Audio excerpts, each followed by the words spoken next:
Bracket में कहीं पर लिख लीजिए average estimated potential for geothermal energy.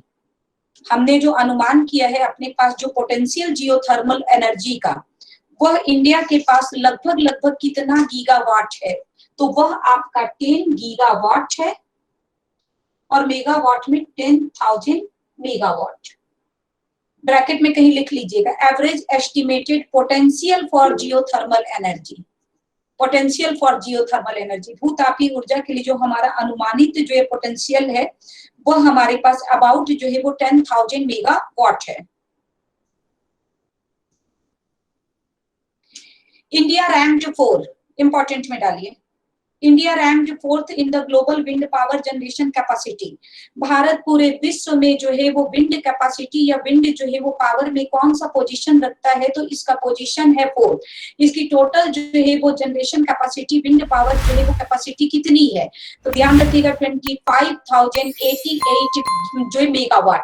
अगर गीगावाट में बोलेगा तो सिर्फ 25 जो है वो आपका आएगा गीगावाट, इससे ऊपर हम नहीं लेंगे विंड में। अगर कह रहा है ये कि इंडिया का रैंक कितना है और कितना ये दे रहा है। कुछ यहाँ पर नया लिख लीजिए, कुछ प्रोग्राम अपना पेन वगैरह साइड में रखिएगा जिसको आप लिखेंगे साइड में। अर्लियर दिस ईयर 2020 में 2020 में हम कुछ नया प्रोग्राम लेकर आए हैं। तो अर्लियर 2020 में कुछ सेवरल न्यू प्रोग्राम्स हम लोग लेकर आए हैं सच एज PM कुसुम। वेरी वेरी इंपॉर्टेंट में डालिए। ये सब आप एनर्जी के लिए लेकर आए हैं, वो भी विंड एनर्जी के लिए। बेसिकली रिन्यूएबल एनर्जी ही कह सकते हो, विंड भी पर्टिकुलर हम नहीं कह सकते इसको। सोलर रूफटॉप फेज 2,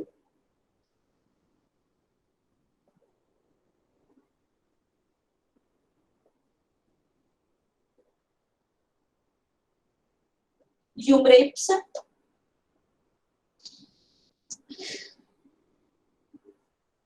ठीक है, ये सब इंट्रोड्यूस हुआ है 2022 में रिन्यूएबल एनर्जी के लिए। उमरेप्स में आपका जाएगा ultra mega renewable energy power plants वगैरह। तो फुल फॉर्म तो पूछेगा नहीं, ये शॉर्ट में ही हमेशा क्वेश्चंस पूछते हैं आपके।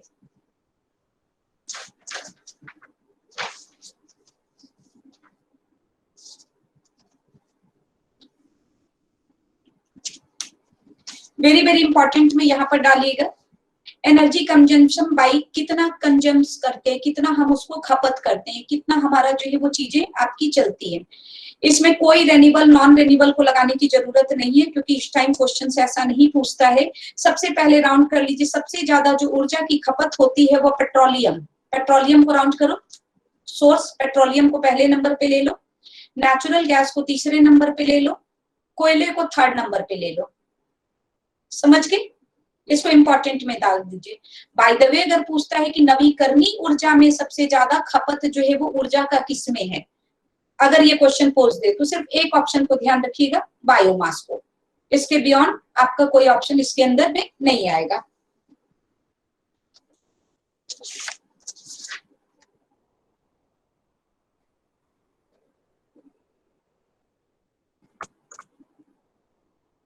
India is the world. Repeat करेंगे, एक बार रिपीट करेंगे। पेट्रोलियम के बाद में क्या बोले थे आप? पेट्रोलियम के बाद नेचुरल गैसेस, ये नॉन रेन्यूएबल में जा रहा है। पुनः नवीनीकरण नहीं हो सकने वाले में पेट्रोलियम, नेचुरल गैस, पहले पे पेट्रोलियम, दूसरे पे नेचुरल गैस है, तीसरे पे कोयल है, कोयला।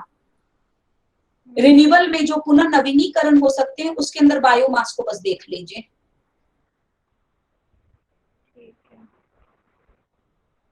Largest wind power production state of India, यहां पर थोड़ा चेंज करेंगे आप। Very very important. बाकी ऊपर का 2-3 लाइन आप छोड़ दीजिए कि टोटल एनर्जी में इंडिया का कंजप्शन वगैरह में कितना है। India is the world third largest producer and third largest consumers of electricity. ये तीसरा ही सबसे बड़ा जो है वो उत्पादक भी है और तीसरा ही सबसे बड़ा उपभोक्ता भी है ऊर्जा के मामले में।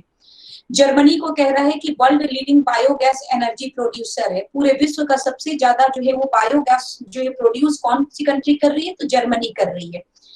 अब यहाँ पर क्वेश्चन आता है कि largest wind production state of India, Bharat का वो कौन कौन सा जो राज्य जो सबसे ज्यादा विंड जो है वो आपका पावर या विंड जो है एनर्जी प्रोडक्शन दे रहा है। सबसे पहले यहाँ पर अब आप लोग लिखेंगे, पहले नंबर पर चेंज कीजिए गुजरात, आ गया पहले नंबर पर।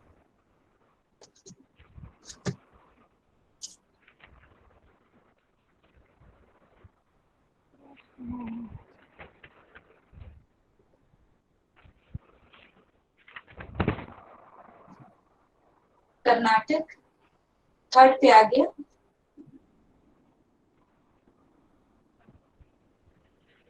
महाराष्ट्र विंड पावर में, टोटल विंड पावर में पहला दूसरा तीसरा चेंज हुआ है, इसलिए वेरी वेरी इंपॉर्टेंट में गुजरात को और कर्नाटक को रखेंगे आप।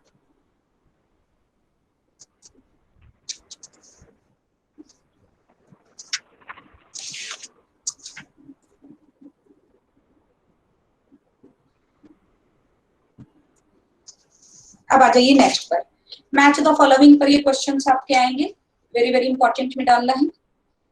Match the following, Tarapur Mumbai में है, महाराष्ट्र में, यहाँ मुंबई ऑप्शन नहीं आएगा, महाराष्ट्र आएगा। पहला क्वेश्चन, तारापुर महाराष्ट्र में, रावत भाटा कहाँ पर है, राजस्थान में, कलपक्कम कहाँ पर है, तमिलनाडु में, नरोरा कहाँ पर है, Bulandshahr, that means UP bracket में कर लेंगे, काकरापारा गुजरात के साथ match the following, Jaitpur Maharashtra.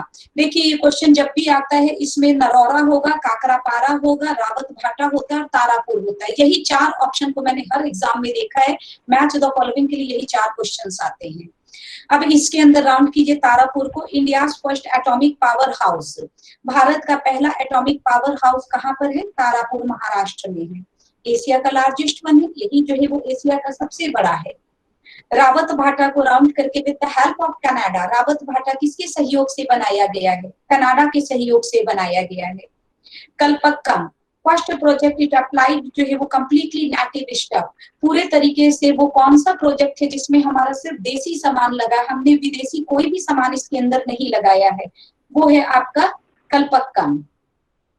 नौरारा UP में है, काकरापारा से सूरत के साथ। जैतपुर को राउंड कर लीजिए with the help of अरेवा company of France, यह फ्रांस की अरेवा कंपनी की सहायता से हम लोगों ने यहाँ पर लगाया है।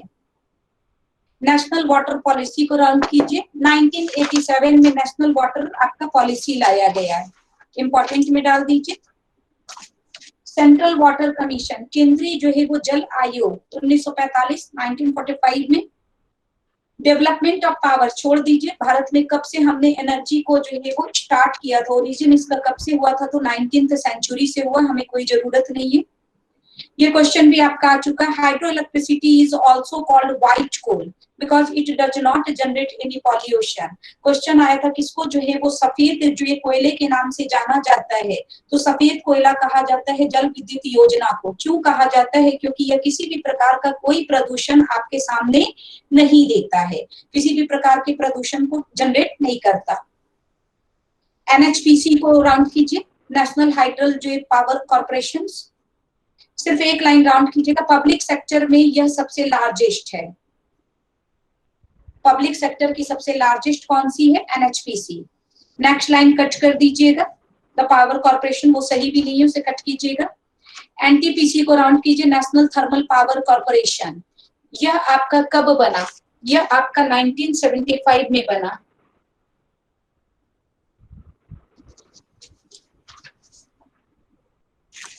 Largest company of power generation, अगर कोई जो है वो पब्लिक और जो है प्राइवेट ना पूछे और सबसे बड़ा पूछे तो सबसे बड़े में आपका आ जाएगा एनटीपीसी। अब फिर से आ गया वो क्वेश्चन जो मैंने मैच द फॉलोइंग के लिए आप लोगों को पहले ही दे दिया, सिंगरौली यूपी में, कोरबा जो है वो आपका छत्तीसगढ़ में, रिहंद यूपी में, Farakka West Bengal, Talcher Orissa, Ramagundam Andhra Pradesh, Neyveli Tamil Nadu, Obra UP and Patratu, put of job नरता UP ने शोर किया, दादाजी ने तांडव कर दिया, आ जाएगा बाकी सारा, इस फॉर्मूले को लगा के देखिएगा आपका पूरा सेट हो जाएगा। Important nuclear power plant, match the following के लिए कुछ क्वेश्चन को राउंड कीजिए,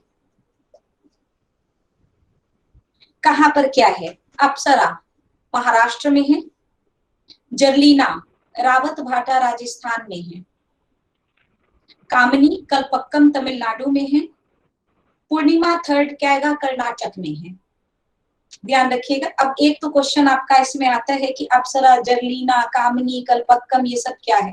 तो ये सब का सब न्यूक्लियर पावर प्लांट है। जितना भी आपका सारस हो गया, पूर्णिमा फर्स्ट, सेकेंड, ध्रुव वगैरह, ये सारे के सारे जो न्यूक्लियर पावर प्लांट है। यानी एक बात तो ध्यान रखिएगा कि जितना ही खूबसूरत नेम है वो सब का सब जो है वो न्यूक्लियर पावर प्लांट का है। और जितना खूबसूरत नाम है, रीटा, विल्मा, कैटरीना, समझ गए, ये सब का सब साइक्लोन का नाम है। ठीक है, चक्रवातों का नाम रखा गया है। तो इस चीज को ध्यान रखिएगा यहाँ पर। नेक्स्ट पेज शो किया जाए। Non conventional renewable energy sources minister is establish founded in 1992। कहते हैं गैर परंपरागत जो है वो ऊर्जा स्रोत मंत्रालय कब ओपन हुआ था? तो 1992 में हुआ। National power training organisation Faridabad में है। द परसेंटेज ऑफ थर्मल, यहाँ पे इस चीज को कट कर दीजिएगा, यहाँ पर आप लोग नहीं पढ़ेंगे क्योंकि मैं पूरा सीक्वेंस दूंगी, इसका सीक्वेंस में भी थोड़ा सा चेंजेस हुआ है। Power finance corporation based on coal is converted to ultra mega power project by Indian government. It aim to provide electricity to the consumer at the minimum cost. पहला question ये आपका आ चुका कि अल्ट्रा मेगा पावर प्रोजेक्ट का मुख्य M क्या है? तो जितने भी उपभोक्ता हैं उनको बहुत ही कम पैसे में या मिनिमम रेट पर उनको एनर्जी प्रोवाइड करवाना, यही इसका मेन एम है। न्यूक्लियर पावर देखिए, in India father of nuclear energy research organisation के कौन है? Homi Jehangir Bhabha. Nuclear energy commission 1948 में आया। न्यूक्लियर एनर्जी डिपार्टमेंट 1954 में। India first nuclear power house Tarapur Maharashtra में है। इंपॉर्टेंट में सब जा रहा है आपका। In the nuclear power country India का पोजीशन 6th पर रखा है हमने, 6ठा पोजीशन रखा है। यहाँ भी आप परसेंटेज कट कर दीजिए न्यूक्लियर का 3.0 क्योंकि ग्राफ में मैंने बता रखा है। हाइड्रल पावर को राउंड कीजिए। It is renewable of energy, qualified, cheap, accessible, non polluting and environment friendly. बोलेगा वो कौन सा आपके पास जो है वो एनर्जी या ऊर्जा का उत्पादन है जो बहुत ही एटमॉस्फेयर के साथ फ्रेंडली है, उसका दोस्त है, किसी प्रकार का पॉल्यूशन नहीं होता, ना ही वो किसी को नुकसान देता और बहुत सस्ते दर पर प्रोवाइड करेगा। तो वो है आपका हाइड्रल पावर, जल विद्युत। समझ रहे? For hydro power electricity reservoir are made behind the dams. Clear है? अब कहते हैं कि अगर आपको जल विद्युत बनाना है तो क्या करना है? तो हमें जो है वो बांध को बनाना होता है, जलाशय को बनाना होता है। और ध्यान रखिएगा जितने भी आपके प्रोजेक्ट्स हैं, डैम्स वगैरह हैं, उन सब को जो है वो जो मल्टी पावर प्रोजेक्ट्स होते हैं उनको जवाहरलाल नेहरू ने कहा था कि आधुनिक भारत का वह मंदिर है। ठीक है, टेम्पल ऑफ मॉडर्न इंडिया। तो बोलेगा कि जवाहरलाल नेहरू ने किसे कहा था कि यह आधुनिक भारत का मंदिर है? आपको ध्यान रखना है, वो कहा था मल्टी प्रोजेक्ट को, बहुउद्देशीय परियोजना को कहा था इन्होंने। First hydro electricity project Karnataka में लगाया गया था। कर्नाटक को राउंड कीजिए।